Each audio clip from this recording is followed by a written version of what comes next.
শীত আসার সাথে সাথে আপনার পা ফেটে যাচ্ছে, তাহলে ঘরোয়া এই টিপসগুলি ফলো করুন।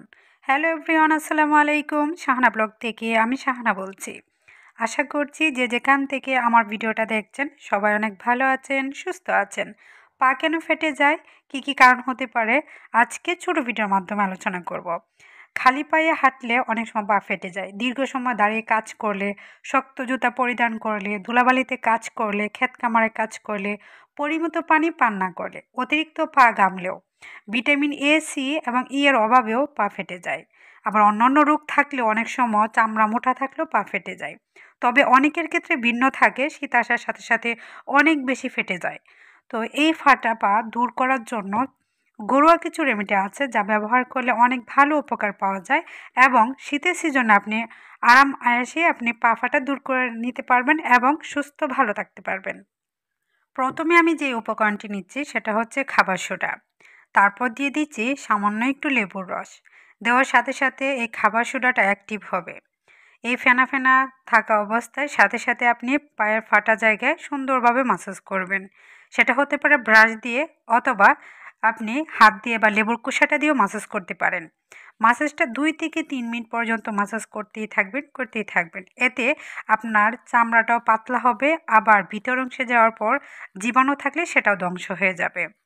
যখন আপনি মাসাজ করবেন, অতিরিক্ত পা ফেটে গেলে বা রক্ত বের হওয়ার সমস্যা থাকলে কিছুটা জ্বালা অনুভব হতে পারে, তবে কিছুক্ষণের ভিতরেই সেটা কিন্তু চলে যাবে। আমি পুরাতন একটি ব্রাশ দিয়ে দেখাচ্ছি আপনার পা ফাটা। এমন একটি ব্রাশ দিয়েও কিন্তু পারবেন মাসাজ করতে। এরকম আলতো আলতো হাতে আপনি ঘষা দিবেন। আপনার যদি অতিরিক্ত পা ফাটা থাকে আস্তে আস্তে দিবেন। আপনার যদি সামান্য সামান্য হয় তাহলে মোটা চামড়া হয়, একটু জোরে দিলেও সমস্যা হবে না। অনেকের আছে পা এমনভাবে ফেটে এবং অনেক বেশি রক্ত বের হয়। সেই রক্ত বের হতে হতে অনেক সময় ইনফেকশনও হয়ে যায়, মারাত্মক আকারে ধারণ করে। অনেক বেশি ব্যথা অনুভব হয়, সেই ব্যথা থেকে রাতের বেলা জ্বরও আসে। যাদের এরকম মারাত্মক একবারে রক্ত বের হওয়ার সমস্যা আছে তারা কিন্তু ছোটো ছোটো টিপসগুলি বাসায় ডাক্তারের পরামর্শ অনুযায়ী যে চিকিৎসা করবেন তার পাশাপাশি ঘরোয়া রেমেডিগুলো ব্যবহার করবেন। দেখবেন তাড়াতাড়ি আপনি সুস্থ হতে পারবেন এবং ভালো এবং আরাম অনুভব করতে পারবেন। এখন নিয়ে নিচ্ছি 1/2 চামচ পরিমাণ হলুদের গুঁড়া। রান্নার হলুদ আপনি পায়ে ব্যবহার করতে পারবেন, সমস্যা হবে না। তবে মুখের ক্ষেত্রে কখনোই রান্নার হলুদ ব্যবহার করা যাবে না। সাথে নিয়ে নিচ্ছি অলিভ অয়েল তেল। এই অলিভ অয়েল তেলের পরিবর্তে এখানে নারিকেল তেল অথবা সরিষার তেলও ব্যবহার করতে পারবেন। আবার এখানে আপনি চাইলে ঘিও ব্যবহার করতে পারবেন। অলিভ অয়েল দিলে ভালো উপকার পাওয়া যায়, কারণ অলিভ অয়েলের ক্ষমতাটা আরেকটু বেশি নারিকেল তেলের তুলনায়। চাইলে যে কোনো তেল দিয়ে পারবেন আপনার পায়ে মাসাজ করতে।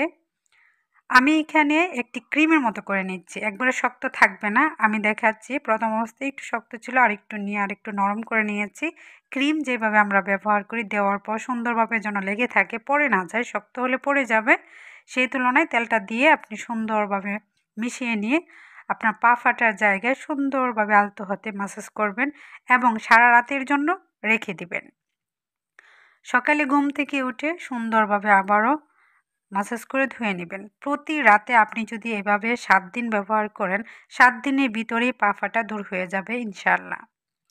হলুদে আছে অ্যান্টিব্যাকটেরিয়াল উপাদান যা জীবাণু ধ্বংস করতে সাহায্য করে, ক্ষতস্থানকে ভালো করতেও অনেক বেশি সাহায্য করে। আজকে যেই 4টি উপকরণ আমি দেখিয়ে রেমেডিটা শেয়ার করেছি, প্রত্যেকটা উপকরণই কিন্তু ত্বকের যত্নে অনেক ভালো উপকার করে, ইনফেকশন দূর করতে, ক্ষত দূর করতে অনেক বেশি হেল্প করে। তাই বাসায় ট্রাই করবেন। কারা কারা আমার ভিডিওটা ফলো করেন কমেন্টের মাধ্যমে জানাবেন। আজকের মতো বিদায়। আল্লাহ হাফেজ।